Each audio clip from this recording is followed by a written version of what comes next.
In the third chapter of *Isis Unveiled, titled Blind Leaders of the Blind, Blavatsky launches a fierce attack on the materialism that dominated 19th-century thought.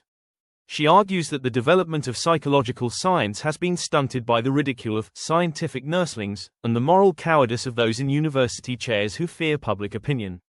Blavatsky specifically targets the evolutionary theories of Th. Huxley, mockingly challenging his derivation of mankind from the hind-toe of the Eocene Orohippus.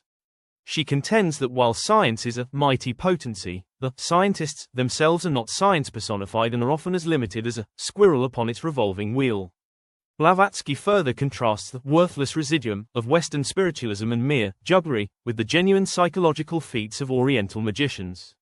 She issues a bold challenge to Western conjurers, such as Robert Houdin, to replicate the phenomena of the East under the same rigorous conditions, in broad daylight, with no confederates, and without mechanical apparatus.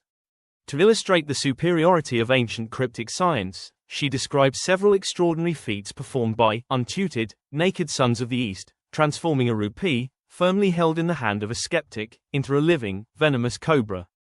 Instantaneous plant growth, where a seed planted in a common flower pot buds, blossoms, and yields ripe fruit within minutes. Human levitation, where a performer sits or lies in midair, entirely unsupported, for an indefinite period. According to Blavatsky, these are not violations of nature but the result of a profound knowledge of occult natural forces.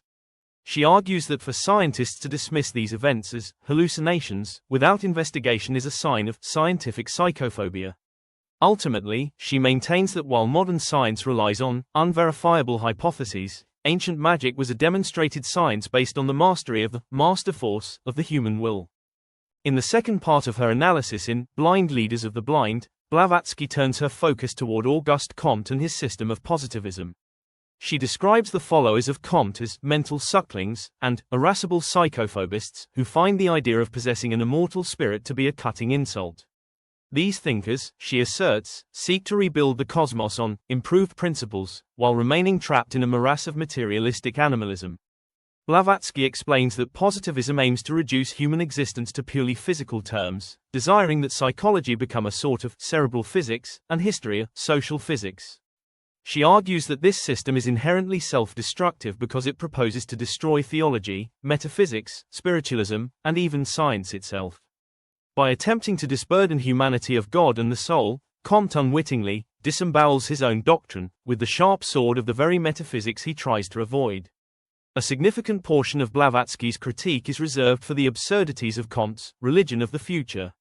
She ridicules his deification of woman, and his fulsome depiction of the artificially fecundated woman. Blavatsky labels this positivist ideal as an elder sister to free lovers, and disparages the resulting progeny as being born of mothers without husbands. She goes as far as to suggest that Comte's divinity of positivism is effectively regarded as a biped broodmare. Despite their claims of scientific rigor, Blavatsky notes that these rationalists were caught like empty-headed sparrows by the new prophet's rhetoric. She argues that their system is not even original, noting that Comte's most characteristic doctrines were merely revamped ideas belonging to David Hume from 50 years earlier. To Blavatsky, the positivists are simply blind leaders who offer a dreary and verbose philosophy that lacks both clarity of style and vigor of thought. Blavatsky concludes Chapter 3 by arguing that many new scientific discoveries are actually borrowed robes, representing a revival of very ancient practices. She points out that remedies such as the male fern root for tapeworm, used by 18th-century quacks, were actually recommended by Galen centuries earlier. Similarly, the Duke of Portland's gout powder was traced back to the old Greek philosophers, and Magendie's use of prussic acid for consumption was previously found in the works of Linnæus.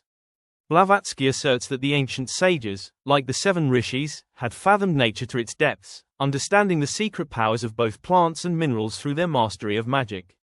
A central theme in this section is the emanation of the objective universe from the subjective, which describes how the visible world evolves from an eternal divine idea.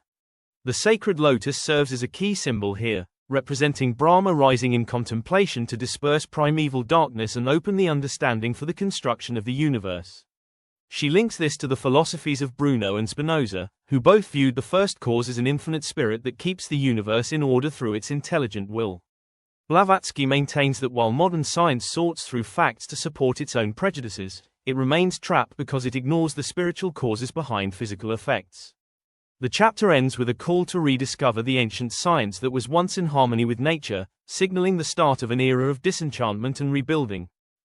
Thank you for joining us for this complete summary of Chapter 3. Blavatsky has challenged us to see beyond the blind leaders of materialism and recognize the universal law of emanation. Subscribe as we move into Chapter 4, Theories Respecting Psychic Phenomena.